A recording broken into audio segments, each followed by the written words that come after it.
Welcome to our podcast once again.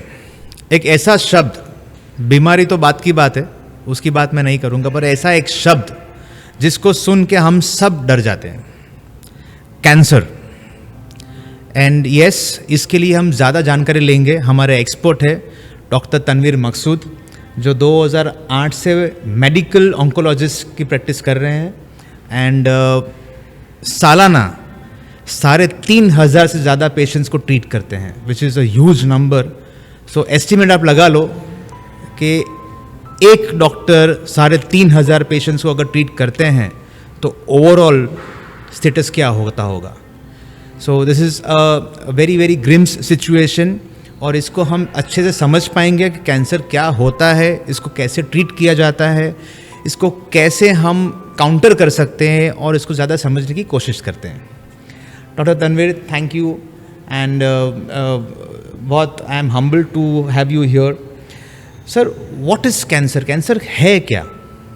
हाँ, thank you for my introduction.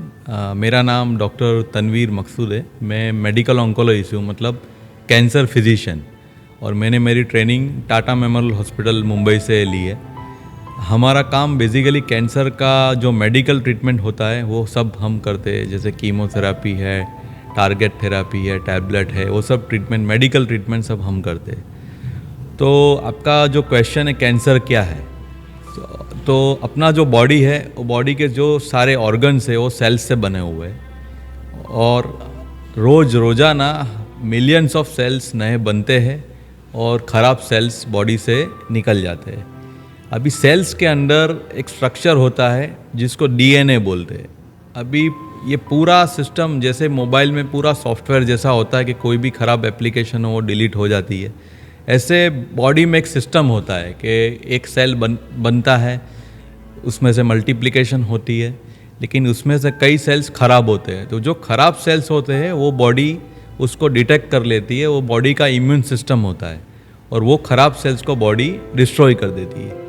अभी जब भी कैंसर होता है तभी यही पूरी सॉफ्टवेयर में गड़बड़ी होती है, मतलब सेल्स मल्टीप्लिकेशन होते ही रहते हैं, और वो अनकंट्रोल मल्टीप्लिकेशन होता है, तो एक कैंसर होता है। और उसी टाइप में मल्टीप्लिकेशन इतना होता है तो एक जगह से वो सेल्स ब्लड में से होके दूसरी जगह में जाते हैं, उसको मेटास्टेसिस बोलते हैं। तो basically cancer is very uncontrolled proliferation of cells, उसको कैंसर बोलते हैं। और ऐसा भी होता है कि हर नॉर्मल बॉडी में कैंसर सेल होता है, ऐसा बोलते हैं। वो बात सही है कि जब भी सेल्स मल्टीप्लाई होते हैं तभी कोई सेल्स में थोड़ा बहुत प्रॉब्लम होता है, लेकिन नॉर्मल बॉडी वो सेल्स को आइडेंटिफाई कर देती है और उसकी इम्यून सिस्टम उसको मार देती है। लेकिन कैंसर में ये पूरे सिस्टम में गड़बड़ी होती है। जब सेल्स के डीएनए में कुछ म्यूटेशन आता है तो वो म्यूटेशन बॉडी आइडेंटिफाई नहीं करती और वो सेल्स बढ़ते रहते हैं, तो कैंसर होता है। सो डॉक्टर, आपने बहुत अच्छी तरह समझाया कि कैंसर क्या है, बट ये कैंसर होता कैसे है? ये मल्टीप्लिकेशंस, ये तो मैं समझ गया, बट नॉर्मली क्या क्या चीज़ करने से ये कैंसर हो सकता है? क्योंकि नॉर्मली लोग, अगर किसी ने बोल दिया कि हाँ कि इनको या किसी और को कैंसर हुआ है, तो फर्स्ट क्वेश्चन उनके दिमाग में आता है कि कुछ बुरी आदत थी, सिगरेट पीते थे, दारू पीते थे, एक्स्ट्रा वगैरह वगैरह। सो ये होता कैसे है? हाँ, अभी कैंसर कैसे होता है उसके कई सारे रीज़न हैं। अभी कैंसर और वो बहुत जल्दी से नहीं होता, वो डेवलप होते शरीर में काफ़ी टाइम लगाता है। मतलब पहले म्यूटेशन होता है, फिर धीरे धीरे वो एक सेल से दूसरे सेल बनता है, फिर वो रैपिडली बढ़ते हैं, फिर वो सिम्टम करते हैं। जैसे कई बार जब सिम्टम्स पता चलते हैं तब कैंसर का स्टेज एडवांस स्टेज में चला जाता है। ये कैंसर की सबसे ख़राब चीज़ है, क्योंकि कैंसर में अर्ली स्टेज में सिम्टम्स नहीं होते। अभी क्यों होता है उससे बहुत सारे रीज़न है, लेकिन मोस्टली जो कॉमन रीज़न है वो है tobacco and tobacco related products. तो सबसे ज़्यादा जो 40% चांसेस रहते हैं कैंसर होने में, उसमें सबसे ज़्यादा हाईएस्ट कॉजेज़ में टोबैको रिलेटेड होता है। अभी इंडिया में सबसे ज़्यादा ओरल टोबैको के कंज्यूमेशन बहुत ज़्यादा है। हमारी ओपीडी में भी ऑलमोस्ट हम 60 to 70% patient head and neck cancer के देखते हैं, वो मोस्टली ओरल टोबैको से होते हैं। टोबैको खाने से बक्कल म्यूकोसा मतलब गाल का कैंसर, राइट, फिर जीभ का कैंसर, फिर टंग का कैंसर, फिर ओरोफेरिंजियल कैंसर, ये कैंसर ज़्यादा होता है। सेकंड नंबर पे आता है स्मोकिंग। तो स्मोकिंग से लंग कैंसर मतलब फेफड़े का कैंसर, इसोफेगस कैंसर मतलब खाने की नली का कैंसर, स्टमक कैंसर मतलब पेट का cancer, bladder cancer, urinary bladder मतलब पेशाब की थैली के कैंसर, ये कैंसर होने की संभावना ज़्यादा होती है। और तीसरा रीज़न रहता है लाइफस्टाइल। तो ऐसा बताया हुआ है कि जो आदमी ओबेज रहता है उसमें कैंसर होने की संभावना नॉर्मल आदमी से ज़्यादा रहती है। इसलिए हमारी साइंस बोलती है कि एटलीस्ट नॉर्मल पर्सन को एटलीस्ट वीक में 3.5 घंटे का कोई भी फिज़िकल एक्टिविटी करना चाहिए। लेकिन ये अभी की लाइफस्टाइल में कोई करता नहीं है। इसकी वजह से अभी ज़्यादा ओबेस सिनेरियो ज़्यादा हो गया है। बच्चे भी, छोटे छोटे बच्चे भी अभी ज़्यादा ओबेस हो गए। फिज़िकल एक्टिविटी कम हो गई है मोबाइल्स की वजह से, गेम की वजह से। फिर एक रीज़न रहता है रेडिएशन। अभी रेडिएशन में 2 तरीके के रेडिएशन रहते हैं। एक रहता है ultra violet radiation, UV radiation. अभी सनलाइट आप ले सकते हो, बेनिफिशियल है विटामिन डी के लिए, लेकिन ज़्यादा से मात्रा में लेने से उससे स्किन कैंसर होने की संभावना ज़्यादा होती है। और वो कैंसर जो वाइट स्किन वाले होते हैं उसमें ज़्यादा होती है। इंडियन में जो स्किन कैंसर जो मेलानोमा बोलते हैं वो इंडियन में चांसेस कम रहते हैं। इसलिए लोग बोलते हैं कि आप सनलाइट लेनी हो तो एटलीस्ट 10 से पहले या 4 शाम को 4 बजे के बाद लेनी चाहिए।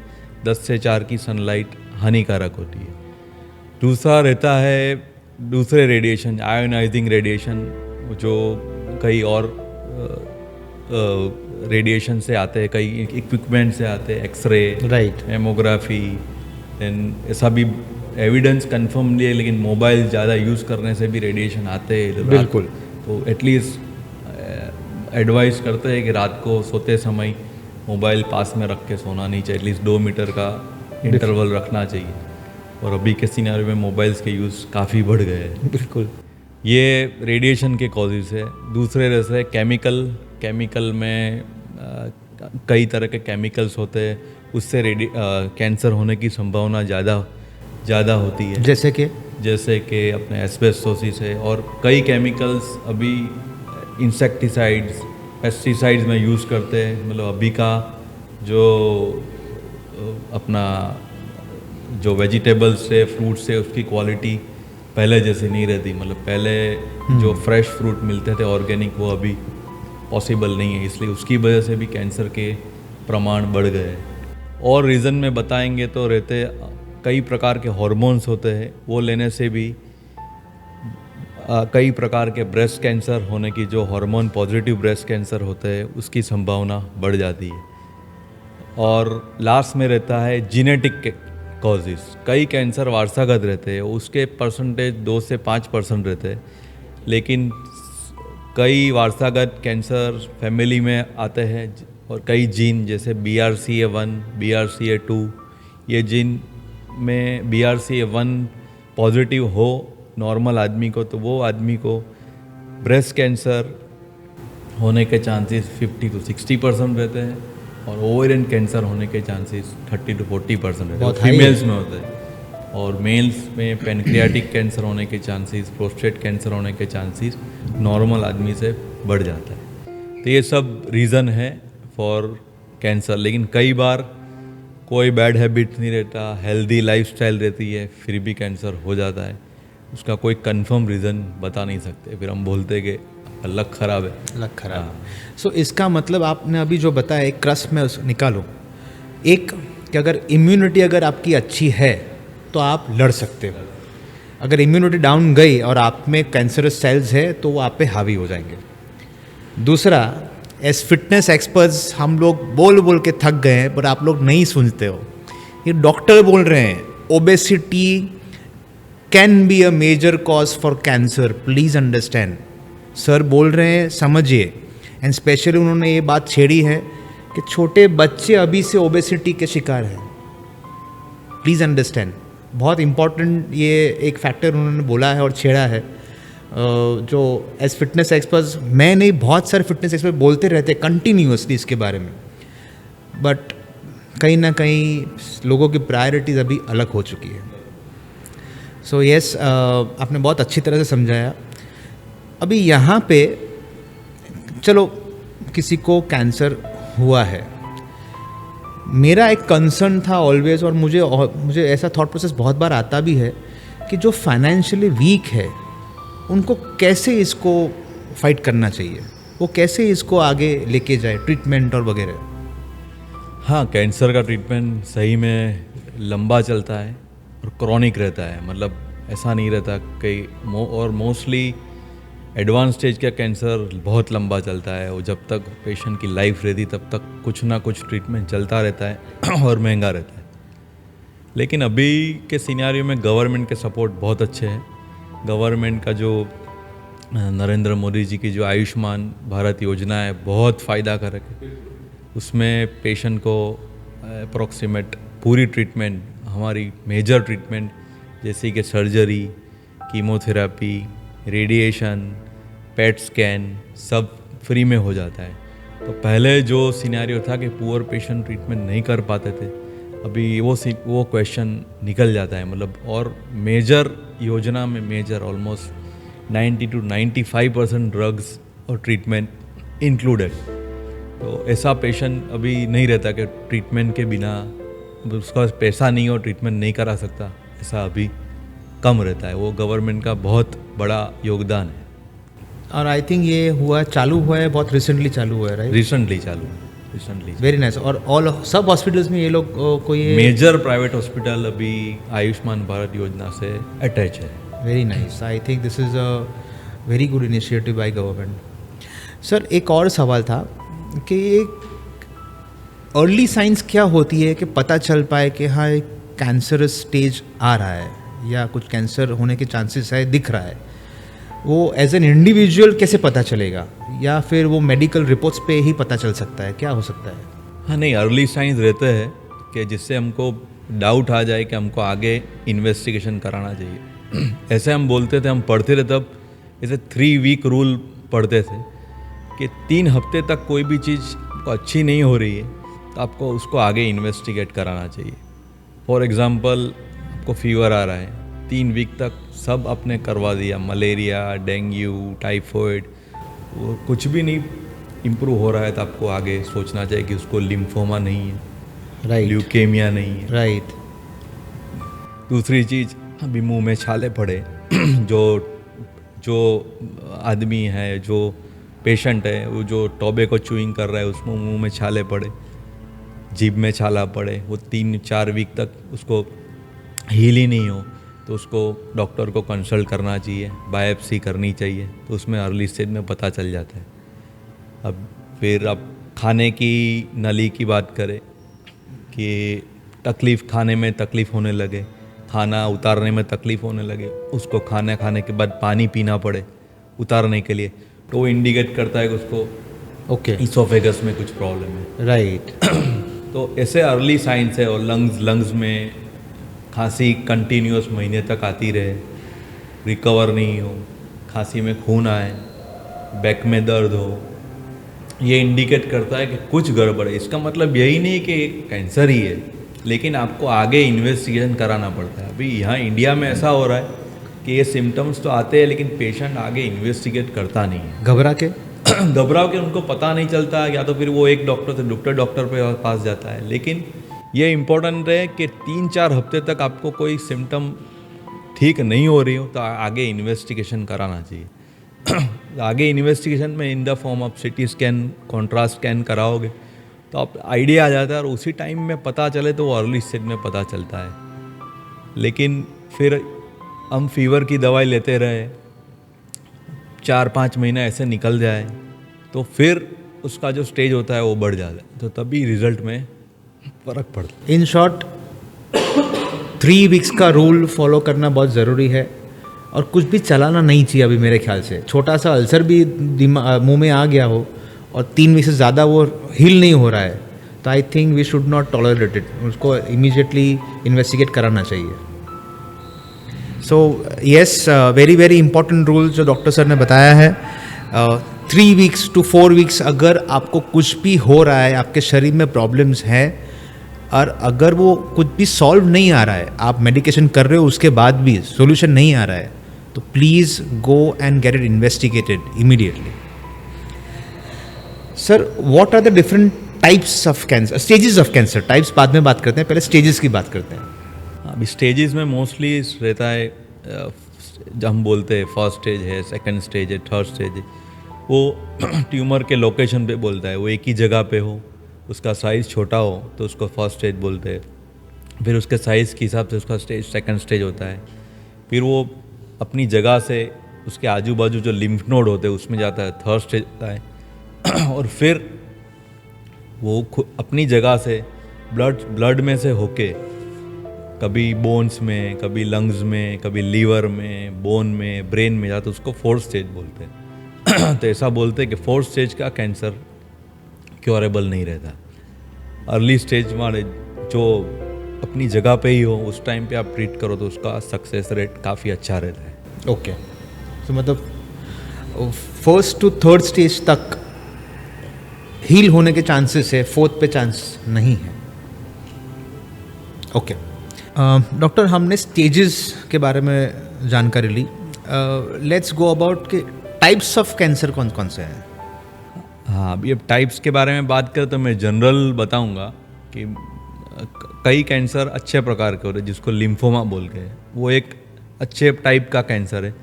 तो हम कई बार पेशेंट को सीटी स्कैन में मल्टीपल लिम्फ नोड होता है, स्प्लीन में इन्वॉल्वमेंट होता है, बोन में इन्वॉल्वमेंट, तो हम भी दुआ करते हैं, भगवान से ऐसा प्रार्थना करते हैं कि इसका लिम्फोमा निकले. कि लिम्फोमा एक ऐसा कैंसर है वो इवन फोर्थ स्टेज में भी क्योरेबल है. ये एक अच्छे प्रकार का कैंसर बोलते हैं. फिर दूसरा है कार्सिनोमा, फिर sarcoma.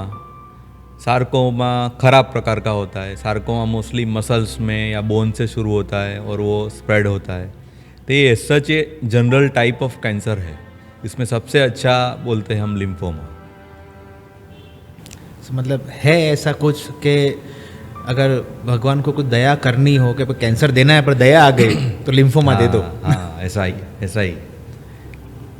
I think this is good. But आपने जो पहले भी मुझे ये सब समझाया है कि खाने पीने का प्रॉब्लम, ये प्रॉब्लम, स्लीपिंग डिसऑर्डर्स, मोबाइल का यूजेज, तो अभी बहुत सारा डिस्कशन ऐसा हो रहा है सोशल मीडिया पे कि कार्सिनोजेनिक फूड्स की वजह से होता है, और उसके कार्सिनोजेनिक फूड्स का लिस्ट है लंबा सा कि इन सब की वजह से कैंसर हो सकता है. बट कहाँ पे कहीं भी ये नहीं लिखा है कि कितना वो खाने से कैंसर हो सकता है. अभी उसमें इट इज़ मेंशन्ड एवरीथिंग. वैसे तो हर चीज़ को हम कैंसर समझेंगे तो फिर आगे कैसे बढ़ पाएंगे. नहीं, ऐसा नहीं है कि सब चीज़ खाने से होने की संभावना ज़्यादा है, लेकिन अपनी लाइफस्टाइल बहुत इम्पोर्टेंट रहती है. यस, आप खाना कौन से पैटर्न से खा रहे हो, खाने में आप क्या पूरा बैलेंस डाइट ले रहे हो, आप एडिक्वेट प्रोटीन ले रहे हो, कार्बोहाइड्रेट ले रहे हो, फैट जितने अमाउंट में चाहिए उतने अमाउंट में ही ले रहे हो, एडिक्वेट विटामिन्स मिनरल्स ले रहे हो, आपका डाइट का पैटर्न कैसा है. ऐसा मैंने पढ़ा था कि जापान में जो लोग हैं वो बहुत एक्टिव रहते हैं कि उनका खाने का पैटर्न बहुत अलग है. वो कभी भी भरपेट नहीं खाते. वो बोलते हैं भूखे ही खा के उठना है. तो उसको 80% वो लोग खाते हैं, 20% पेट खाली रखते हैं. ये नॉर्मली मेरे स्पीचेस में, मेरे लेक्चर्स में बोलता हूँ कि खाने की टेबल से भूखे पेट उठना चाहिए. हाँ, और खाने की शुरुआत वो ऑलवेज ग्रीन वेजिटेबल्स से करते हैं. Yes, very important. वो लोग सलाड लेते हैं पहले, बाद में सलाद अच्छी मात्रा में लेते हैं जिससे आपका रफेज रहता है, तो आपका अपना ब्रेन तक सिग्नल चला जाता है कि आपका अभी फूड सटाइटी आ गया, तो आप कम खाओ. बाद में प्रोटीन लेते हैं, लास्ट में कार्ब लेते हैं. राइट. तो ये पैटर्न भी रहना चाहिए. तो आपका अभी हम यहाँ क्या करते हैं 100% से भी ज़्यादा खाते हैं. 100% ज़्यादा. और अपनी जो इंडियन कल्चर है खाने पीने का, वो एक थाली में पूरा सब कुछ सजा के रख दो, साथ में ही खाओ सब कुछ. तो ये भी एक प्रॉब्लमेटिक इशू बन चुका है. ओबेसिटी के चांसेस काफ़ी बढ़ जाते हैं. यस, बढ़ जाते हैं. Yes. इसलिए ये एक लाइफस्टाइल का एक है, खाने का पैटर्न ऐसा होना चाहिए। और आप एटलीस्ट 80% खाओगे तो आपकी वर्क एफिशिएंसी काफ़ी अच्छी रहती है। भूखे पेट थोड़ा काम करते हो, फिर 4 घंटे बाद थोड़ा भूख लगेगा तो आप थोड़ा ड्राई फ्रूट्स ले लो, नट्स ले लो। ये इससे एफिशिएंसी अच्छी रहती है, मोटापा रहता नहीं है, आपका वेट मेंटेन रहता है और एक्टिव रहता है। सो ये भी मैं बहुत बार बोल चुका हूँ पहले भी कि डिफरेंस है एम्प्टी स्टमक और हंग्री स्टमक में। और अपना ब्रेन फंक्शनिंग पीक पे रहता है जब अपना स्टमक एम्प्टी होता है। अगर पेट भर के खाओगे तो आपको ऑटोमेटिकली ब्रेन सिग्नल में जाएगा कि भाई जो खाना पेट में गिरा है उसको पहले डाइजेस्ट करो, नहीं तो वो पॉइजनस हो जाएगा। तो इमीडिएटली आपको वो टाइम पे नींद आएगी, आपको लेथर्जी आएगी, लेजीनेस आएगी। तो इसीलिए 80% 75% जितना खाओ, you will feel active through out the day. तो वेरी नाइस, आपने बहुत अच्छा ये पॉइंट छेड़ा। सो चलो अभी मान लेते हैं कि किसी ने 3 वीक्स 4 वीक्स का ये जो भी है सिनेरियो देख लिया और उसको कोई डॉक्टर ने डायग्नोस कर दिया। सबसे पहले उसको क्या चीज़ करनी चाहिए? हाँ, मतलब वो उसका डायग्नोसिस हो गया, मतलब फॉर एग्जांपल उसको मुंह में कुछ क्या टंग में कुछ अल्सर आया, डॉक्टर ने बायोप्सी किया, उसमें पॉजिटिव आया तो डॉक्टर नेक्स्ट स्टेप करता है उसका इमेजिंग, मतलब स्कैन। तो स्कैन कॉन्ट्रास्ट स्कैन या एमआरआई करता है मुंह के कैंसर के लिए, उससे पता चलता है कौन सा स्टेज है। नहीं डॉक्टर, मेरा सवाल ये तो मैं समझता हूँ, ये तो डॉक्टर आप अपने रिचुअल से, अपने प्रैक्टिस से ये तो आप करोगे ही करोगे। मैं ये पूछना चाहता हूँ कि पेशेंट को क्या करना चाहिए? बहुत बार बहुत सारे लोग सहम जाते हैं कि ट्रीटमेंट नहीं करानी है, कैंसर हो गया, अभी मर जाने वाले, ख़त्म। फैमिली को नहीं बताते हैं, मतलब कुछ ऐसे स्टेप ले लेते हैं जो नहीं करने चाहिए। तो इतने डर जाते हैं, तो उनको इमीडिएटली करना क्या चाहिए? वो कैसे वो यहाँ से बाहर निकले? नहीं, ऐसा नहीं रहता कि कैंसर ये इनक्योरेबल, ऐसा नहीं है। कैंसर क्योर हो सकता है, आप अच्छी तरह से उसका इलाज करो, अर्ली स्टेज में करो तो क्योर। मतलब कैंसर एक बार हो तो उसको नेगेटिव एटीट्यूड नहीं रखना चाहिए, पॉजिटिव एटीट्यूड रखना चाहिए कि मैं ठीक हो जाऊंगा। तो वो पेशेंट ठीक होते हैं। हमने तो हमारे पर्सनल एक्सपीरियंस से देखा हुआ है, जो पेशेंट मन से तैयार रहते नहीं मुझे कुछ नहीं होगा, मैं ठीक हो जाऊंगा, वो आराम से सर्जरी टॉलरेट कर लेता है, कीमोथेरेपी ले लेता है, रेडिएशन लेता है, उनके सक्सेस भी अच्छे रहते हैं। और ऐसा साइंस में भी लिखा है, जिसका एटीट्यूड पॉजिटिव रहता है उसमें रिजल्ट्स अच्छे आती है, ऐसे साइंटिफिक स्टडी है। तो एटलीस्ट डायग्नोसिस हो जाए तो ऐसा नहीं है कि अभी मैं ठीक ही नहीं होगा, ऐसा नहीं होता।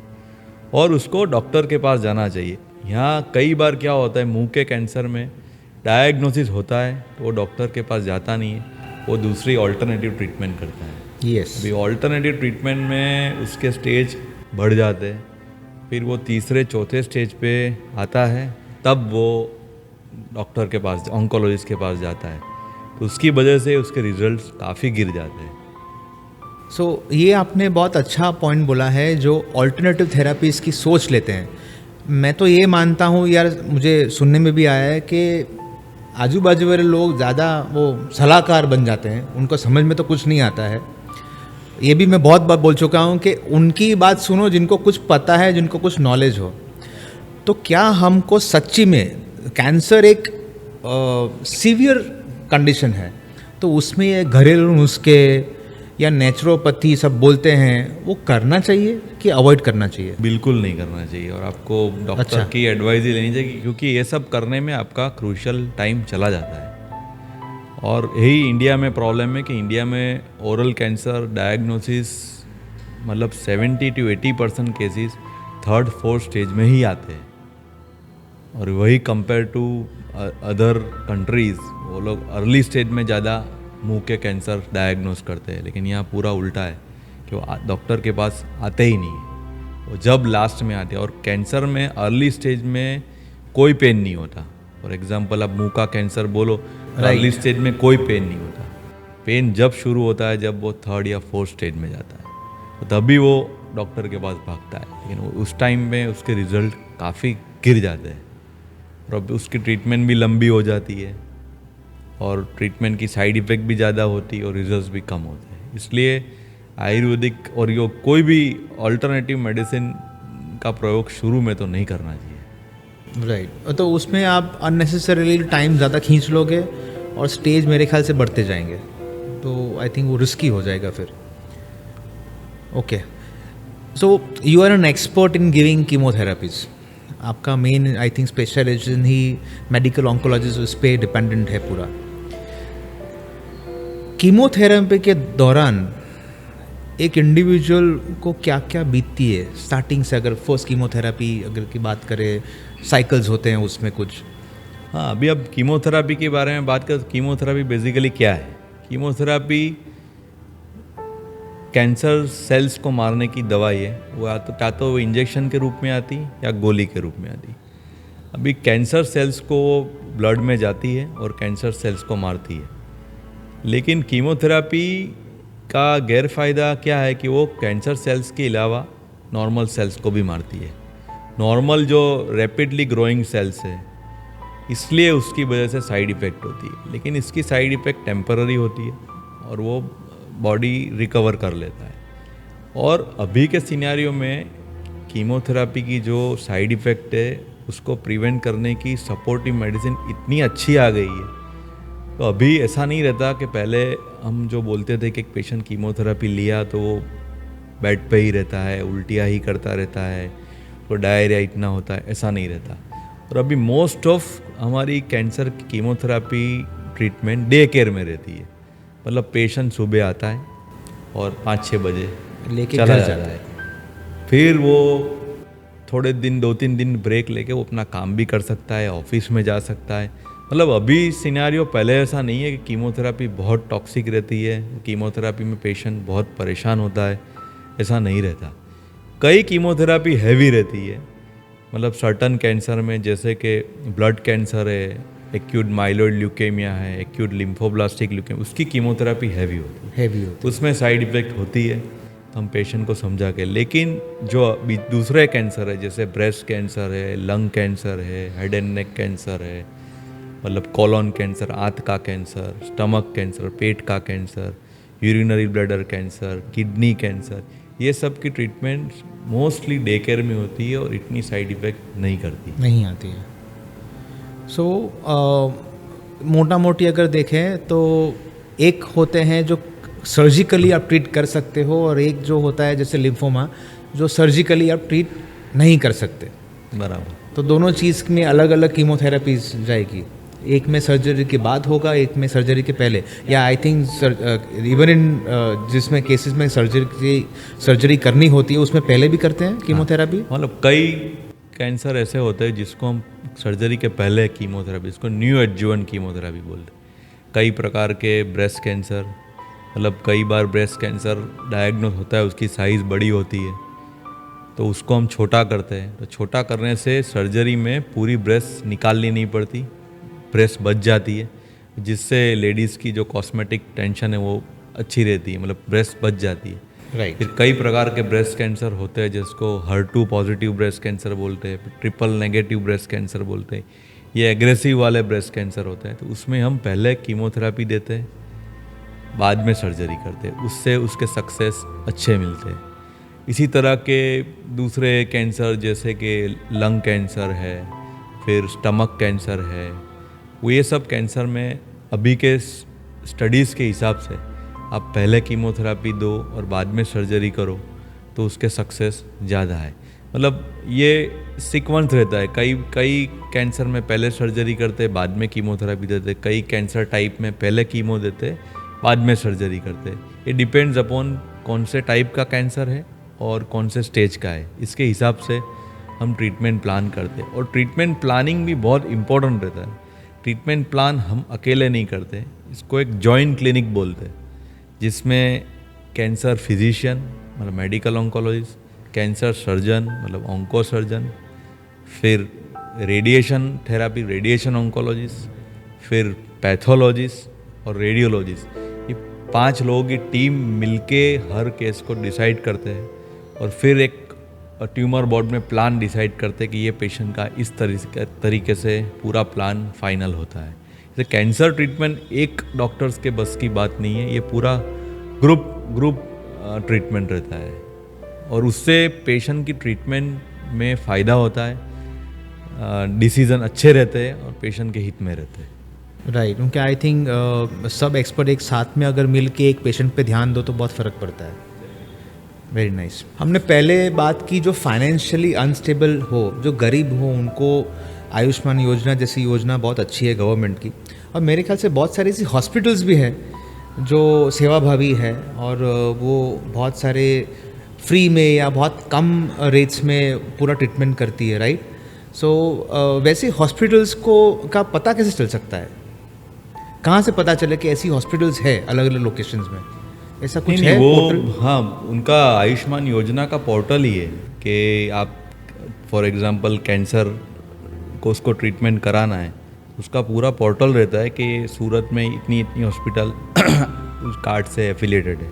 ओके, तो वो पूरा पोर्टल से पता चल जाता है, ऑनलाइन पता चल जाता है, और नहीं तो फिर वो आयुष्मान के हर हॉस्पिटल में उसके वॉलंटियर्स बैठे हैं नीचे, आप उन पे जाके भी पूछ सकते हो कि ये ट्रीटमेंट मुझे कराना है, वहाँ होगा कि नहीं, वो लोग गाइड करते हैं। ओके, तो मतलब ये इजीली एसेसेबल है, मतलब कोई पढ़ा लिखा नहीं है, डेटा अवेलेबल है। उसके लिए भी ये इजी रहता है Very कि वो nice. जाके उसका ट्रीटमेंट कर सकते हैं, Very और nice. हॉस्पिटल बहुत सपोर्टिव रहती है उसके लिए।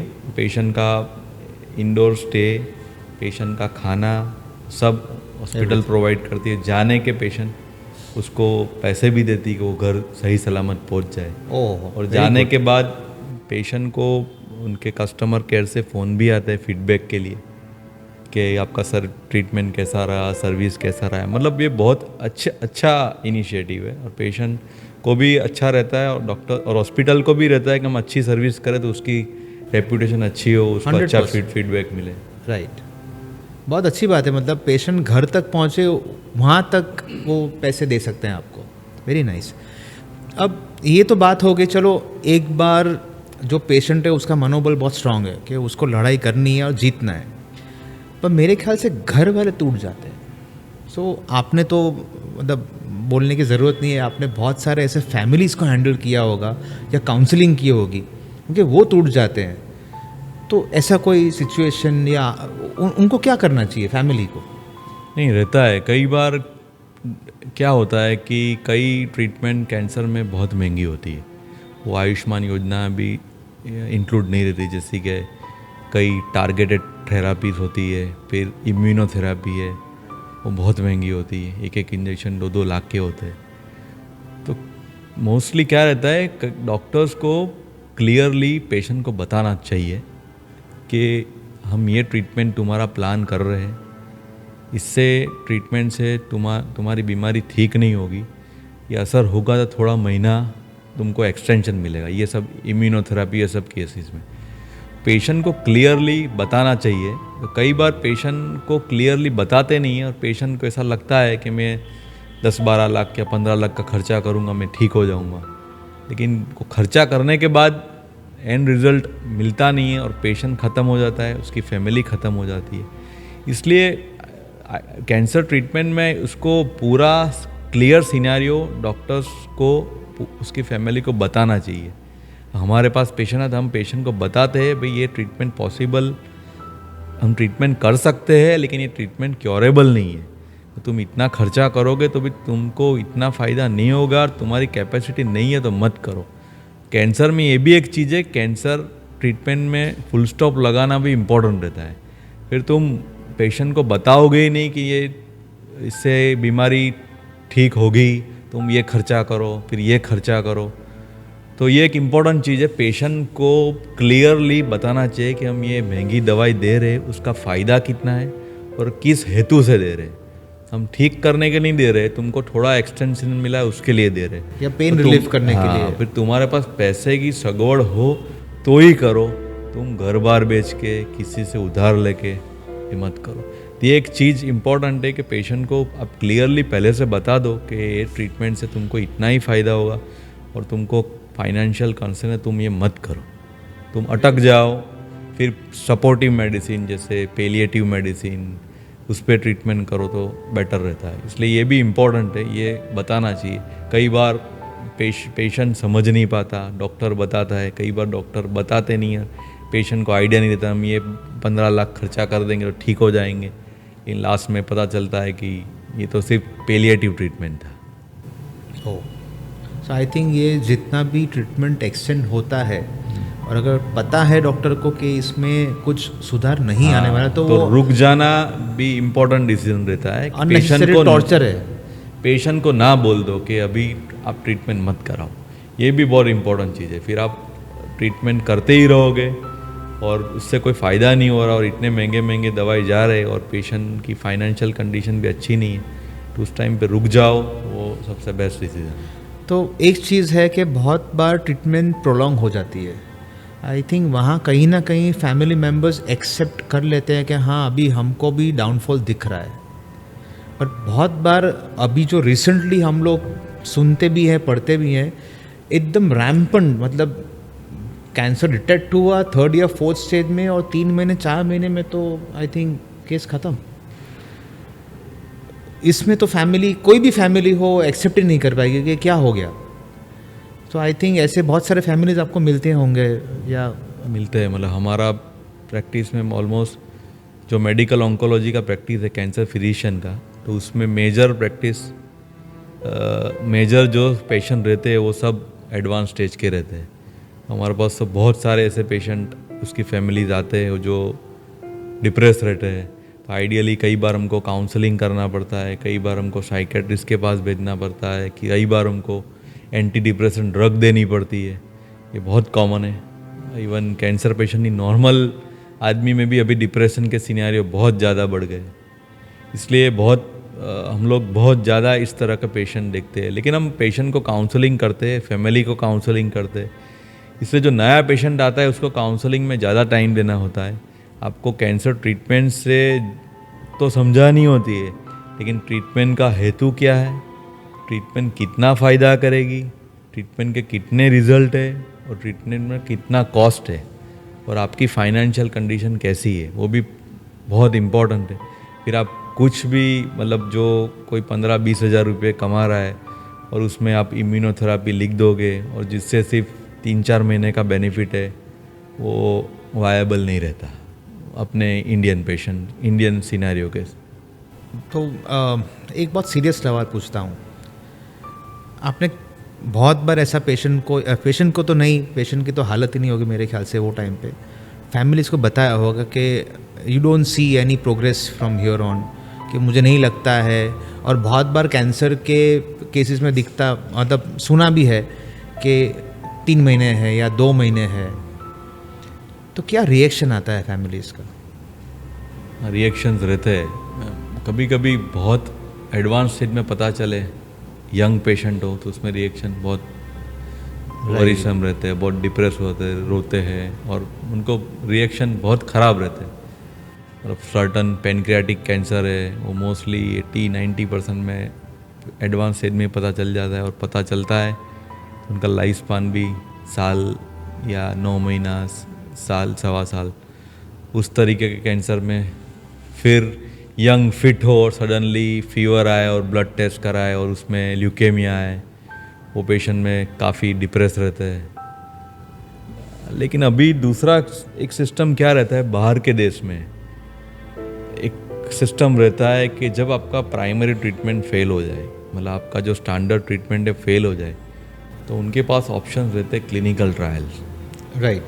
अभी इंडिया में उसके अप्लाई होने के चांसेस कम रहते हैं। चल रहे हैं क्लिनिकल ट्रायल्स अभी इंडिया में काफ़ी चल रहे, लेकिन बाहर के देश में जैसे आप यूरोप, यूएस से सब जगह की बात करो, वो लोग पेशेंट को क्लिनिकल ट्रायल्स में एनरोल कर देते हैं। क्लिनिकल ट्रायल्स मतलब वो ऐसी दवाई रहती है कि जो रिसर्च में हो, लेकिन अभी रिसर्च करेंगे नहीं तो नई दवाई बनेगी नहीं। तो कई बार रिसर्च की दवाई अच्छी तरह से लग जाती है, तो रिसर्च में फ़ायदा क्या रहता है, पेशेंट को कोई पे नहीं करना पड़ता है, पूरी रिसर्च की जो टीम है, कंपनी है, वो पे करती है।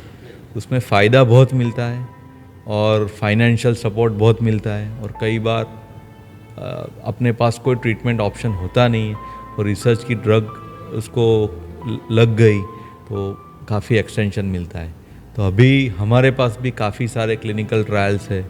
जैसे मैंने बताया इम्यूनोथेरेपी के बारे में बात करें 2 लाख की, उसकी भी क्लिनिकल ट्रायल्स है। वो जो पेशेंट अफोर्ड नहीं कर सकता है वो क्लिनिकल ट्रायल में एनरोल हो तो उसका फ़ायदा होता है। लेकिन यहाँ इंडिया में अभी भी मानसिकता क्लिनिकल ट्रायल्स हम बोलते हैं तो वो डरते हैं कि नहीं ये डॉक्टर हम पे रिसर्च कर रहा है, मतलब ये इसमें तो जाना ही नहीं। ये एजुकेशन अभी इंडिया में कम है कंपेयर टू वेस्टर्न वर्ल्ड। उसमें वो लोग मोस्ट ऑफ पेशेंट 90-95% पेशेंट उनके ट्रायल्स में रहते हैं। ओके एक सीरियस सवाल, आई डोंट नो मैं ये आई एम राइट और not in asking this question, but sir final moments patients में क्या रहते हैं?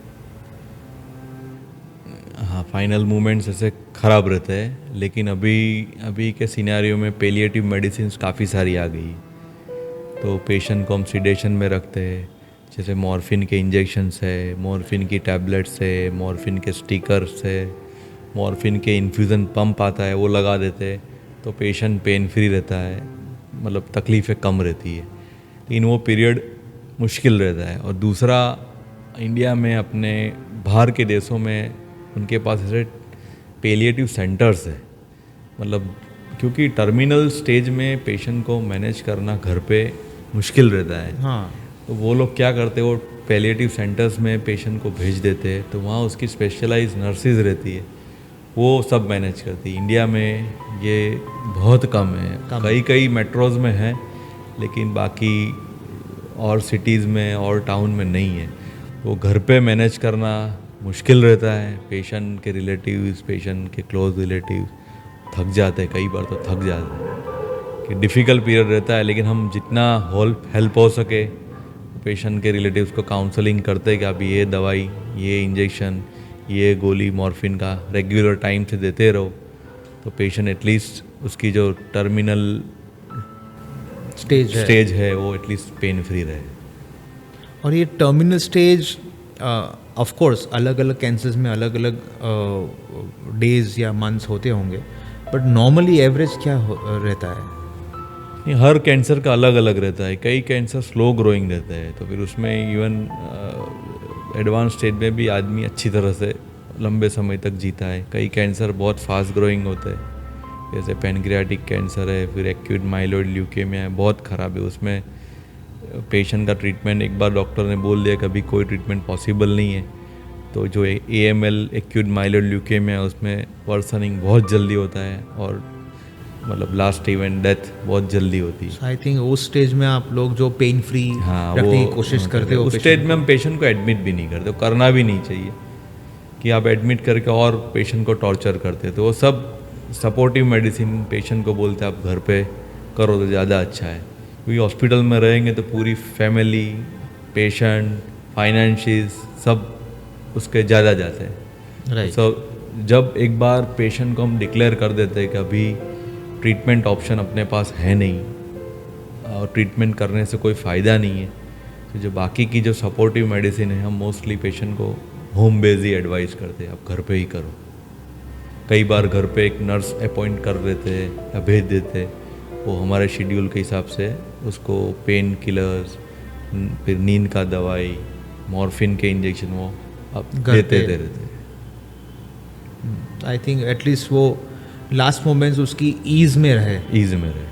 तो मोस्टली तो वो सेडेटिव फेज में रहते हैं। यही सब पेन किलर, मॉर्फिन, यही सब मेजर इंजेक्शन रहते हैं जिससे वो सेडेशन में रहता है। फैमिली को देखना होता है बस। सैड। तो सर कैंसर को अवॉइड कैसे कर सकते हैं? अभी कैंसर प्रिवेंशन की बात करें तो आपने पहले भी बताया लाइफस्टाइल वो सब, बट फिर भी अपने को पता है कि लाइफस्टाइल है, ओबेसिटी है, फिर मेन टोबैको है, स्मोकिंग है। अभी स्मोकिंग और टोबैको वाले पेशेंट नॉर्मल पर्सन हमारे पास आते हैं, उनको ज्ञान सब रहता है लेकिन एहसास नहीं रहता। ज्ञान रहता है कि मुझे उसके पैकेट पे लिखा हुआ है कि इससे कैंसर होता है, फिर भी वो मस्ती से पीता ही रहता है। जब कैंसर होता है तभी उसको एहसास होता है कि इससे, और उसी दिन वो सिगरेट छोड़ देता है। ये बहुत ख़राब चीज़ है। लाइफ का कोई इम्पोर्टेंस लोग समझते नहीं है, मतलब लाइफ इजीली लेते हैं। मैंने बहुत अच्छे फैमिलीज़ वाले को मैंने सिगरेट पीते हुए देखा है। मैंने कन्फ्रंट भी किया उनको, तो बोलते हैं मुझे आज तक कुछ नहीं हुआ, मैं चेन स्मोकर हूँ। तो इतना कॉन्फिडेंस से बोलते हैं मुझे कुछ नहीं होगा। पर चलो अच्छी बात है, बट गॉड्स ग्रेस उनको कुछ नहीं हो रहा है। वो किसी को दिखा रहे हैं कि मैं कर रहा हूँ, वो कोई और मोटिवेट हो रहा है उनसे, वो नहीं समझते हैं ये लोग। नहीं, ऐसा नहीं रहता कि सब सिगरेट स्मोक करते उसको कैंसर होता है, लेकिन सिगरेट जो कंटिन्यू स्मोक करते हैं, जो चेन स्मोकर, उसमें कैंसर होने की संभावना ज़्यादा होती है। और उसको कैंसर उसी टाइम पे नहीं होता। तुम स्मोकिंग करते हो, उससे जो कार्सिनोजन अंदर जाते हैं वो डीएनए को म्यूटेशन करते हैं, फिर दूसरे सेल्स को म्यूटेशन करते हैं, फिर धीरे धीरे बाकी सेल्स के म्यूटेट होते हैं, फिर कैंसर बनता है, फिर स्प्रेड होता है, तब पता चलता है। मतलब ये कैंसर का इनिशिएट होना और बाहर आना, उसमें कई बार काफ़ी साल लग जाता है, लेकिन वो उस टाइम पे समझते नहीं है कि ये चीज़ से होता है, हमको पीनी ही नहीं चाहिए, खानी ही नहीं चाहिए। तो हमारे पास बहुत सारे पेशेंट ऐसे आते हैं जो क्रॉनिक स्मोकर आते हैं, सब सिगरेट छोड़ने की कोई दवाई आती है, इससे बहुत आती है, लेकिन उसका कोई इफ़ेक्ट नहीं है जब तक वो मन से स्ट्रांग नहीं हो कि मुझे नहीं पीनी है। वो हफ्ता छोड़ देता है, वापस चालू करता है। मतलब बहुत बार मैंने सुना भी है, और ऐसा हमने देखा है, जब पता चलता है उसी दिन से वो छोड़ देता है। अच्छा, ऐसे 100 में से 99% हमने देखा है कि वो ओरल टॉबैको लेता, कैंसर हो उस दिन से छोड़ दिया। उस दिन से उसके रिलेटिव बोलते अभी तो खाता ही नहीं है। बोला अभी मतलब ही नहीं है, अभी तुमको पता था। और यहाँ पे सिनेरियो में ऐसा है, ओरल टॉबैको इतना खाते हैं और वो भर के रखते, पूरी रात तक भरते रखते, पूरी रात तक भरते रहते। उसकी वजह से भी कैंसर के चांसेस ज़्यादा रहते हैं। वो कंटिन्यूस इरिटेशन होता है, ट्रॉमा होता है, उससे फिर वो हीलिंग होता नहीं है और उससे कैंसर होने की संभावना काफ़ी बढ़ जाती है। और हमारे पास हम देख रहे हैं कि कई बार तो हम 22 साल वाले लड़के मुंह के कैंसर में आते हैं, उसको पूछते तू कब से खा रहा है, बोला मैं 10-12 साल से खा रहा हूँ। 22-21 साल। हाँ, इसलिए oral cancer, tobacco related cancer अपने को पता है किसी से होता है, तो ये मेन चीज़ है prevention, tobacco in any form of tobacco. दूसरा अल्कोहल है, अल्कोहल की वजह से लीवर कैंसर के चांसेस बढ़ जाता है, हिपेटोसेल्युलर कैंसर। दूसरी बात करें, सर्टन वायरसेस होते हैं, उससे भी कैंसर के चांसेस बढ़ते हैं, जैसे हिपेटाइटिस बी वायरस। अब हिपेटाइटिस बी वायरस आप में पॉजिटिव हो और वो उसका स्टेज एक्यूट स्टेज हो, मतलब उसके वायरल लोड ज़्यादा हो, तो उसमें धीरे धीरे लीवर डैमेज होता है, सीरोसिस होती है और लीवर कैंसर होने की संभावना हिपेटाइटिस बी वायरस वाले पेशेंट में ज़्यादा होती है। और अभी तो हिपेटाइटिस बी की वैक्सीन अवेलेबल है। हाँ, तो डेफिनेटली अभी तो गवर्नमेंट प्रोग्राम में इंक्लूडेड है, बच्चों को तो देते ही है। तो अगर उनमें पॉजिटिव है हेपेटाइटिस बी का, तो I think they should go for this vaccine. नहीं, पॉजिटिव है तो वैक्सीन लेने का कोई मतलब नहीं है। पॉजिटिव वो तो आई थिंक लेटेस्ट स्टेज आ गया, पहले से लेना चाहिए। तो हिपेटाइटिस बी होने की संभावना वैक्सीनेटेड पेशेंट में पर्सन में कम रहती है। तो ये सर्वाइकल कैंसर्स भी बहुत सारे पेशेंट्स में आते हैं, तो उनका सर्वाइकल कैंसर भी ऐसा है। सर्वाइकल कैंसर वायरस से होता है, जिसको ह्यूमन पेपिलोमा वायरस बोलते हैं। ये वायरस से सर्वाइकल कैंसर होता है, वो गर्भाशय के मुख का कैंसर बोलते हैं। ये लेडीज़ का बहुत कॉमन कैंसर है। पहले ब्रेस्ट कैंसर नंबर पे आता है, फिर सर्वाइकल कैंसर। ये वैक्सीन से 90% प्रोटेक्शन मिलता है, लेकिन फिर भी ये वैक्सीन का लेने का परसेंटेज बहुत कम है। आइडियली बिफोर मैरिज ये वैक्सीन लेनी चाहिए, आपको 3 डोज रहते हैं, लेकिन अभी इंडिया में इसके परसेंटेज काफ़ी कम है। बाहर के देशों में इसके परसेंटेज, वैक्सीनेशन के परसेंटेज ज़्यादा है, इसलिए सर्वाइकल कैंसर वेस्टर्न कंट्रीज़ में काफ़ी कम है। ये लेनी चाहिए। गवर्नमेंट इतना नॉलेज दे रही है, फिर भी कम है। फिर भी कम है। ये जो सिगरेट्स की उसकी बात की, so I was travelling through a village. मैं जो पहले काम करता था उसमें ट्रैवलिंग होता था मेरे, तो अगर किसी को मैंने पूछ लिया कि इतना सिगरेट क्यों पीते हो, तो बोलते वो दादा 100 साल के हैं, अभी भी बीड़ी पी रहे, रोज़ पीते हैं बीड़ी, उनको कुछ नहीं हुआ है। मतलब ऐसे एग्जाम्पल दे देते हैं। यस, नहीं अब इसमें क्या है कि जहर है, अभी जहर पचाने की शक्ति कैसी है, सबकी अलग अलग रहती है। बिल्कुल। बोलते हैं जिसका लीवर मजबूत है वो सब पचा लेता है, अभी सबका एक तरीके का नहीं होता। मतलब आप ये एग्जाम्पल नहीं दे सकते कि ये इसको कुछ नहीं हुआ तो मुझे भी कुछ नहीं हुआ। यस, सबका बॉडी का सिस्टम अलग अलग है, लेकिन पता है कि ये कार्सिनोजेनिक है और हम अवॉइड कर सकते हैं तो डेफिनेटली। सर मुझे स्पेसिफिकली ये सवाल अभी पूछना है अभी, और आप मुझे मत बोलिए, कैमरा को देख के बोलिए। स्पेशली ये जो हुक्का पार्टीज हो रही है अभी बहुत सारी, और हुक्का लवर्स बन गए। मैं सिगरेट नहीं पीता हूँ, मैं हुक्का पीता हूँ, ये क्या है? ये भी डेंजरस ही है, उसमें भी कई केमिकल्स कार्सिनोजेनिक रहते ही है। जैसे ई सिगरेट रहती है, अभी ई सिगरेट बहुत बिल्कुल पीते हैं फैशन में। लेकिन डेफिनेटली वो भी सेफ नहीं है। कभी भी इंडिया में तो बैन ही है, कई कंट्रीज़ में भी बैन है, लेकिन ये भी सेफ नहीं है, कार्सिनोजेनिक ही है। बेसिकली ये सोशल मीडिया से बहुत अभी यंग जनरेशन काफ़ी अटैच रहते हैं, इसलिए वो लोग देखते हैं, दूसरे मीडियाज़ में देखते हैं कि ये भी पीते हैं, ये भी पीते हैं, तो इससे इसका चलन बहुत बढ़ गया है। लेकिन डेफिनेटली ये अच्छी चीज़ नहीं है। इससे अच्छा आप हेल्दी डाइट लो, नॉर्मल एटलीस्ट रोज़ का 1 घंटा आप जिम या कोई भी एक्सरसाइज में टाइम स्पेंड करो। अपने को पता है ये सबसे मेन चीज़ है, हेल्दी डाइट लो, ड्राई फ्रूट्स लो, एक्टिविटी करो, लेकिन ये नहीं करते। ये सब चीज़ फैशन में नहीं है ना सर, फैशन में बोरिंग है। बोरिंग है। उनको हैपनिंग चाहिए। हैपनिंग क्या है? हुक्का लो, पार्टीज करो। भले सबको पता है कि कहीं ना कुछ तो रिस्क है, और मैं वापस बोल रहा हूँ, ये हुक्का पार्टीज करने वाले वो लोअर इनकम क्लास वाले नहीं हैं, डेफिनेटली वो एजुकेटेड स्ट्रेटा वाले ही हैं, फिर भी करते हैं। सो विज़ अ सिगरेट, ये हुक्का को आप कैसे रेट करते हो? हुक्का में भी कौन सा उन्होंने सब्सटेंस मिलाया हुआ है वो देखना चाहिए, लेकिन डेफिनेटली वो लंग्स के लिए तो अच्छा नहीं है। एग्जैक्टली उससे लंग्स प्रॉब्लम, ब्रोंकाइटिस, COPD वो सब चांसेस बढ़ते हैं।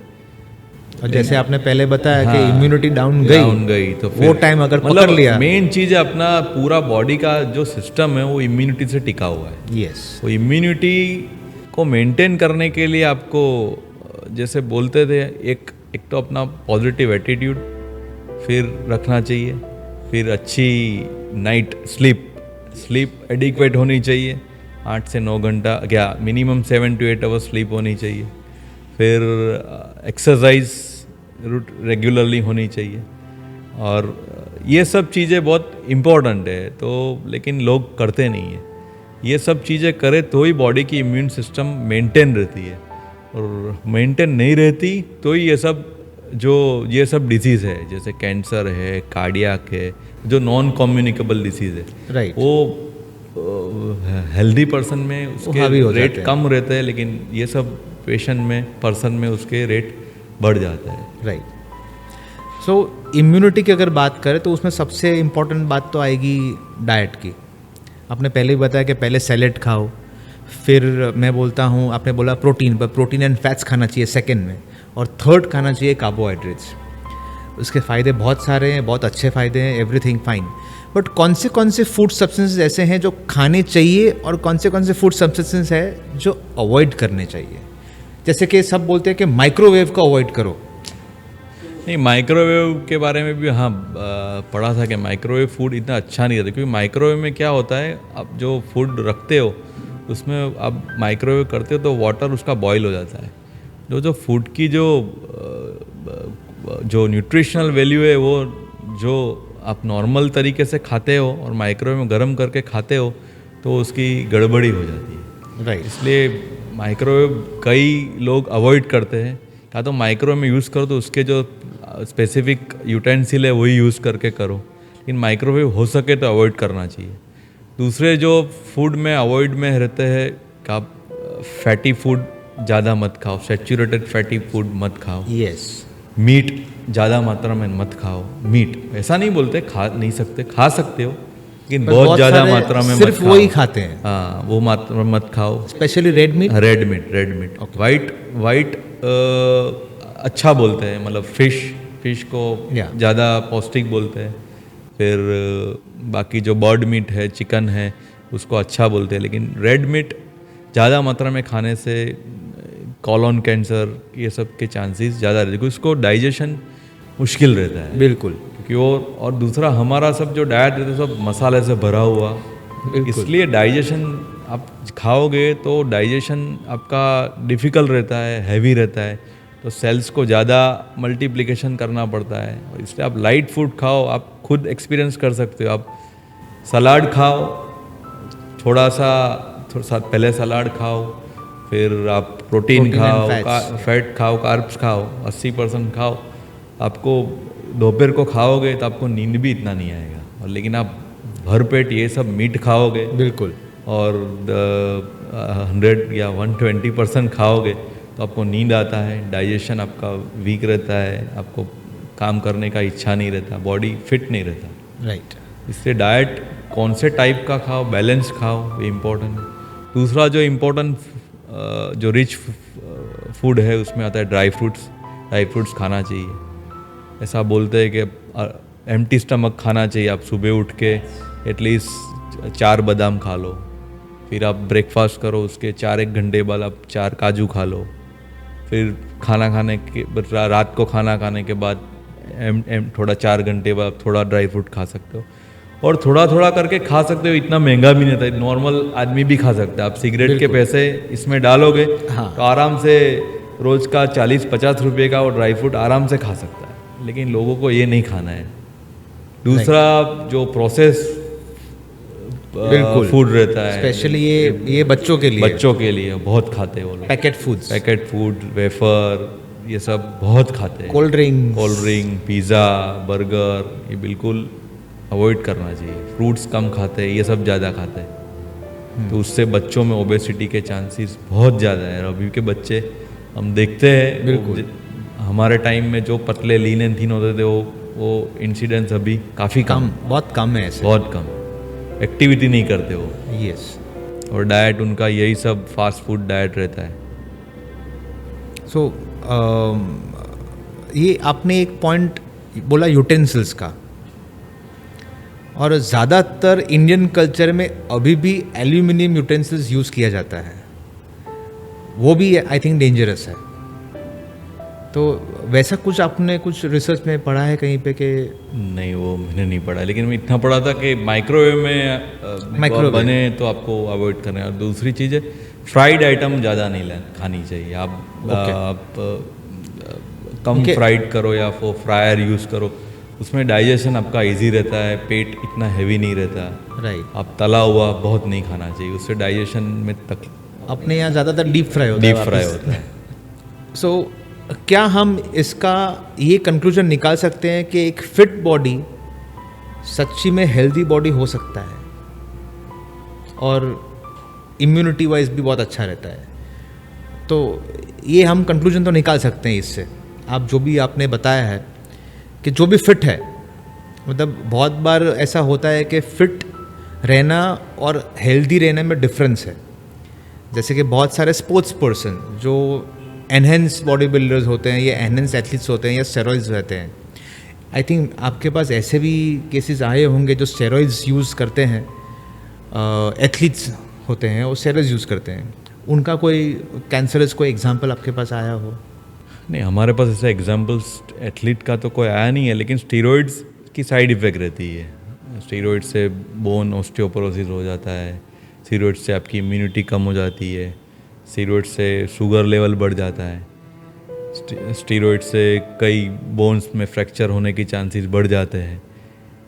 लेकिन आइडियली आपको नॉर्मल डाइट, बैलेंस डाइट लेना चाहिए। एडिशनल ये सब मल्टीविटामिन, ये सब एनहांसर से ज़्यादा अच्छा आपका जो नॉर्मल डाइट है वो, उससे आप बॉडी मेंटेन रखो, फिट रखो। तो डेफिनेटली हमने ऐसे कम देखे हैं पेशेंट के जो फिट हो, हेल्दी हो, उसमें कैंसर के इंसिडेंस डेफिनेटली वर्ल्ड वाइड भी बोलते हैं कि ओबेसिटी में की वजह से कैंसर के इंसिडेंस ज़्यादा रहता है as compared to fit body. लेकिन ऐसे भी देखे जो फिट होते हैं उसमें होते हैं, लेकिन वो चांसेस कम रहते हैं, वो फिर लक के ऊपर रहता है। राइट, आई थिंक होता भी होगा तो वो फाइट कर पाएंगे, अच्छी कर तरह। पाएंगे। Right, so overall cancer industry बन चुकी है। ओवरऑल पेशेंट्स को लेके फैमिली इतना सारा प्रॉब्लम में रहते हैं, हॉस्पिटल्स इतने सारे बन चुके हैं कैंसर्स को लेके, फार्मास्यूटिकल कंपनीज भी स्पेसिफिकली कैंसर ड्रग्स में मतलब लगी हुई है। तो ये ओवरऑल एक कैंसर इंडस्ट्री हो गई है अभी। और मतलब इंडिया में अभी भी 23 लाख जितने पेशेंट्स हर साल गुजर जाते हैं बिकॉज ऑफ कैंसर, ये रिसर्च आया हुआ है। और 2025 में 25 लाख पे ये फिगर पहुंचने के चांसेस हैं। तो जैसे हमने पहले स्टार्ट किया था बात को कि अगर 3,500 जितने पेशेंट्स अगर आप अकेले ट्रीट कर रहे हो एक साल में, तो आई थिंक ये कहाँ जाएगा नहीं समझ में आ रहा है। और लोग जितना जल्दी इसको समझ जाए कि इसको ट्रीट कैसे किया जाता है, उसको अवॉइड कैसे किया जाए, हेल्दी रहो, इम्यूनिटी को अप रखो, अच्छा खाना खाओ, अच्छी लाइफस्टाइल रखो, आई थिंक। और जो बुरी चीज़ है वो सबको पता है। प्रॉब्लम यही है, सबको पता है कि बुरी चीज़ कौन कौन सी है जो नहीं खाना चाहिए, नहीं पीना चाहिए, फिर भी खाते पीते हैं। अभी इसका तो कोई इलाज है नहीं। तो मुझे लास्ट में मुझे एक ऐसा कोई एग्जाम्पल चाहिए, 2 एग्जाम्पल्स कि पेशेंट को आई थिंक लेवल 3 या स्टेज 3 या स्टेज 4 पे पता चला है और उसको बहुत पॉजिटिवली लिया है बात को। क्या आप कोई एग्जाम्पल ऐसा दे सकते हैं? नहीं है, कई पेशेंट हमारे हैं कि जो फॉर एग्जांपल कॉलोन कैंसर का एक पेशेंट है, उसका स्टेज 4 कॉलोन कैंसर था, मतलब आंत का कैंसर। उसको उस टाइम पे मतलब अराउंड 8 साल पहले की बात है, उसको स्टेज 4 कैंसर था। उसके पास फाइनेंशियल भी बहुत कंसर्न था उस टाइम पे, आयुष्मान योजना के वो इतना एक्टिव नहीं था। पेशेंट को हमने समझाया, वो समझदार था, यंग था, अराउंड 40 साल का था। उसने कहा तुम हमको एक ट्रायल का ऑप्शन है, तुम इसमें जाओ, कि उसमें एक टारगेट थेरापी था, वो काफ़ी महंगा था उस टाइम पे। तो वो समझाया उसको, 2-3 दिन तो उसको समझाने में टाइम लगा, लेकिन फिर वो रेडी हो गए। फिर अपने पूरा ट्रीटमेंट क्लिनिकल ट्रायल में किया, उसका इतना अच्छा रिस्पॉन्स आया, उसका सर्जरी हो गया। सर्जरी के बाद की कीमोथेरेपी और टारगेट थेरेपी भी उसको ट्रायल में मिली। और अभी अप्रोक्सीमेट 10 साल से वो क्योर है इवन स्टेज 4। वो इतने पेशेंट लेके आता है और वो ट्रायल में पेशेंट को काउंसलिंग भी करता है। Very nice. तो ऐसे बहुत सारे पेशेंट है। दूसरा एक पेशेंट था जिसको ल्यूकेमिया था, अराउंड 16-17 साल का, उसका हमने इलाज किया था। ल्यूकेमिया का इलाज लंबा चलता है, यस। अप्रोक्सीमेट 1.5-2 साल उसको इलाज चला, बहुत मुश्किल वाला इलाज था। फिर वो क्योर हो गया, उसकी शादी हो गई, उसके 2 बच्चे हैं। तो ऐसे पेशेंट भी मिलने आते हैं तो डॉक्टर को पॉजिटिव लगता है कि नहीं ठीक हो रहा है। तो ऐसा नहीं है कि कैंसर क्योरेबल नहीं है, कैंसर क्योरेबल है, लेकिन आप माइंडसेट का सवाल है। आप अर्ली स्टेज में पता करो, अर्ली स्टेज में ट्रीटमेंट करो, पॉजिटिव एटीट्यूड रखो, अच्छी लाइफस्टाइल रखो, तो ठीक हो सकता है। सो ओवरऑल इतना मैं बोलना चाहूँगा लास्ट में कि मैं एक स्पोर्ट्स पर्सन हूँ, and everything boils down to your mindset. और कैंसर हो या कोई भी प्रॉब्लम आपको लाइफ में आ रही है, कोई भी प्रॉब्लम, आपका अगर माइंडसेट पॉजिटिव है तो आप उससे फाइट कर पाओगे और वो फाइट आप जीत पाओगे। अगर माइंडसेट पॉजिटिव नहीं है तो आपको प्रॉब्लम्स आती ही रहेगी। It's a chain reaction. और वही डॉक्टर तनवीर मकसूद जी ने बहुत अच्छी तरह से समझाया है। So please don't be afraid of cancer. उसको फाइट करना सीखो, माइंडसेट पॉजिटिव बना दो, बट उससे पहले कैंसर ना आए आपकी फैमिली में या आपको, उस पे ध्यान दो। जो चीज़ अवॉइड करने के लिए डॉक्टर साहब ने बोली है उस पे ध्यान दो। क्या चीज़ करनी चाहिए, क्या चीज़ नहीं करनी चाहिए। आई थिंक बहुत ब्यूटीफुली आपने समझाया है। आई होप कि हमारे व्यूअर्स को थोड़ा बहुत भी कुछ नॉलेज आए, और आई होप कि इवन 1% ऑफ माई व्यूअर्स अगर उनको कुछ हेल्प मिल जाए तो I will be happy. Okay thank thank you so much, thank you. Thank you thank you